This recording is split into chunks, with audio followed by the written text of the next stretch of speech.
Hello दोस्तों, आप सबका स्वागत है आपके अपने यूट्यूब चैनल फिल्मी रिएक्शन में। तो कैसे आप सब, उम्मीद है आप लोग अच्छे होंगे। मैं बिल्कुल अच्छी हूँ आप लोगों की दुआ से।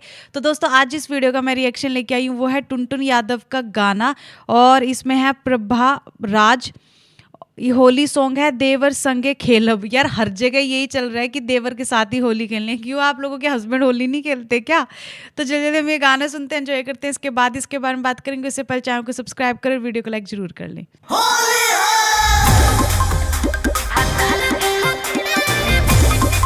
हाँ।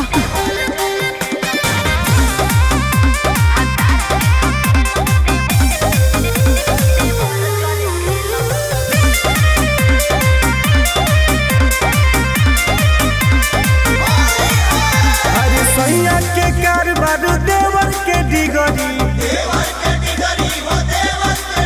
अरे जहाँ खिलाड़ रही वहाँ काम बिगड़ी।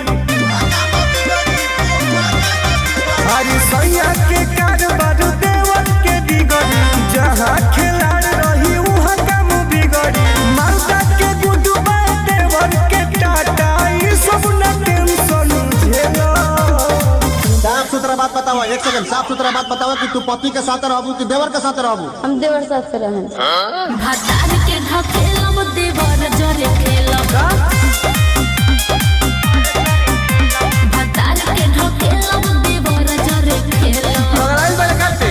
हाँ पगला गेल बड़े।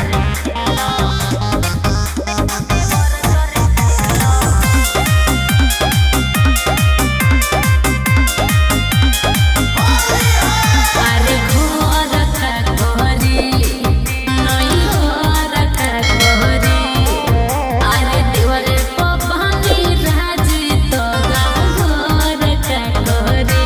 पाका नु सबूत कुछ बड़ुए तो पाका दो, मरद के न दिल पर तू धाका दो। तकिए के कोना दबा के सुतम तोरा मोरे ना लेलो।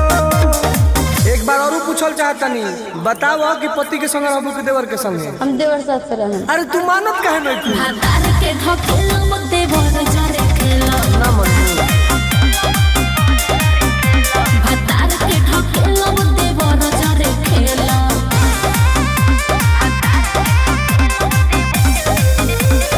Music by Arya Sharma.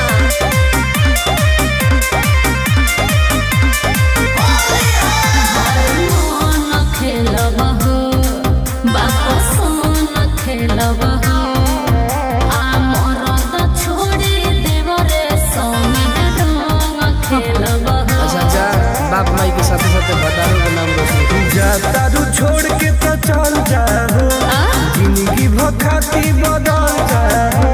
जैसे तू धागा देलू टुन टुन के, अइबू तो सही तेला। जा जा आई हो दादा, होई पूरा हमारी इज्जत नीलाम को देलो सो। एक बार फिर से पूछा तनी, तू साफ साफ बतावा, पति के संग रहबू कि देवर के संग? हम देवर साथ से रहें। भतार के ढकेलब देवर जरे खेलब, भतार के ढकेलब देवर जरे खेलब। अरे जो हमारा खानदान का नाम तो उज्जवल कर दिले। तो जी बहुत अच्छा सॉन्ग था। इसमें ये अरविंद अकेला कल्लू का भी सॉन्ग था ना, कि देवर के साथ, मतलब देवर के साथ रहेगी कि मेरे साथ रहेगी, तो वो कह रही थी देवर के साथ ही रहूंगी। तो वो सेम लाइन थी, लेकिन कंसेप्ट थोड़ा सा चेंज था कि वो कलर लगा रहा था अपनी भाभी को, और वो भाभी अपने देवर को कलर लगा रही थी। तो उसने तो धक्का ही मार दिया कि नहीं नहीं मेरे साथ मत खेल, मैं तो अपने देवर के साथ ही खेलूंगी। और वो लास्ट में चली ही जाती है अपने देवर के साथ। तो बहुत ही फनी सॉन्ग है। मतलब क्या है ये कि भी देवर के साथ जाने वाला, ऐसा कुछ नहीं होता रियलिटी में, ऐसा कुछ नहीं होता। ये जस्ट एक मूवीज में या फिर सॉन्ग्स में ही होता है, रियलिटी में ऐसा कुछ नहीं होता। आप लोगों को भी पता है। गाना बहुत अच्छा था, बहुत एंटरटेनिंग था। होली सॉन्ग तो ऑब्वियसली एंटरटेनिंग होगा ही। लड़की के एक्सप्रेशन बहुत अच्छे थे, टुनटुन यादव की आवाज़ बहुत अच्छी है, बहुत अच्छे एक्सप्रेशन है। आप लोगों को ये गाना कैसा लगा प्लीज़ मुझे कमेंट करके जरूर बताएं। और देवर है ना, बहुत क्यूट सा लड़का है, बहुत छोटी सी एज का, उसको पता भी नहीं है बेचारे को, मतलब इतना मासूम है वो। लेकिन वैसे सॉन्ग में तो सब कुछ पता ही है उसको कि हाँ मेरे को ऐसे परफॉर्म करना है। बहुत अच्छा लगा। आप लोग कैसा लगा प्लीज़ मुझे कमेंट करके जरूर बताएं।